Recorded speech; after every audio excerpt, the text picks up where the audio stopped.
साँच्चै यो गोलो घेराभित्रको जग्गा हो। यही नै जग्गा चाहिँ आजको बिक्रीमा आएको छ। यो सानो भिडियो अन्तिमसम्म हेर्नुहोला दर्शकबिन। आजको जग्गा नागार्जुन नगरपालिका वडा नम्बर 8 को यो भीमढुङ्गामा रहेको छ।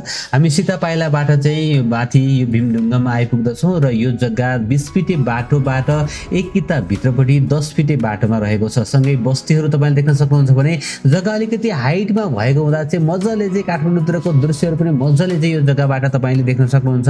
होटल रिसोर्टको लागि त अति नै उपयुक्त खालको जग्गा रहेको छ।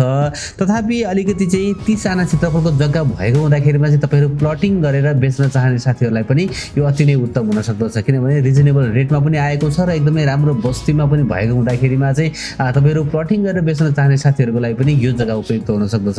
हेर्नुस् साथीहरु, नागार्जुन नगरपालिका वार्ड नम्बर 8 को यो भीमढुङ्गामा रहेको पूर्व दक्षिण मोहडाको 30 आना क्षेत्रफलको जग्गा बिक्रीमा रहेको छ। ठुलो बाटोबाट जम्मा 1 किता मात्रै भित्रपट्टि रहेको छ भने भित्रपट्टिको बाटो चाहिँ 10 फिटको रहेको छ। र यो चाहिँ साथीहरु रिङ रोडबाट चाहिँ रिङ रोड अथवा सीतापाइला चोकबाट चाहिँ 5.5 किलोमिटरको दूरीमा रहेको छ। भनेदेखि काठमाडौँको सुन्दर दृश्य देखिने भएको हुँदा होटल रिसोर्टको लागि अति नै उत्तम खालको रहेको छ। साथै तपाईले प्लटिङ गरेर बेच्न पनि सक्नुहुन्छ अथवा अलिकति ठुलो जग्गा किनेर आनन्दसँग बस्न चाहने साथीहरुको लागि चाहिँ यो जग्गा उपयुक्त हुन सक्दछ।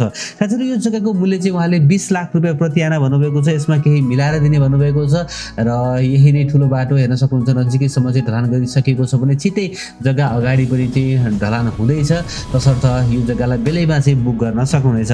जग्गाको लागि तपाईले माथि नम्बर देखिरहनु भएको छ 98511 71262 98511 71262 रहेको छ। यो नम्बरमा तपाईले फोन गरेर जग्गालाई खरिद गरेर यसलाई प्लटिङ गरेर बेच्न पनि सक्नुहुन्छ। एकमुष्ट रूपमा राख्न पनि सक्नुहुन्छ। होटल रिसोर्टको लागि पनि उपयुक्त खालको जग्गा अर्जेन्ट बिक्रीमा आएको छ है त। हस् त, आजको जग्गा पक्कै पनि तपाईलाई मन पर्यो होला। लाइक, शेयर र सब्स्क्राइब गर्न नबिर्सनुहोला। भोलि बिहान पनि नयाँ घर जग्गाको साथमा उपस्थित हुनेछु। तबसम्मको लागि मलाई बिदा दिनुहोस्। नमस्ते, शुभ दिन।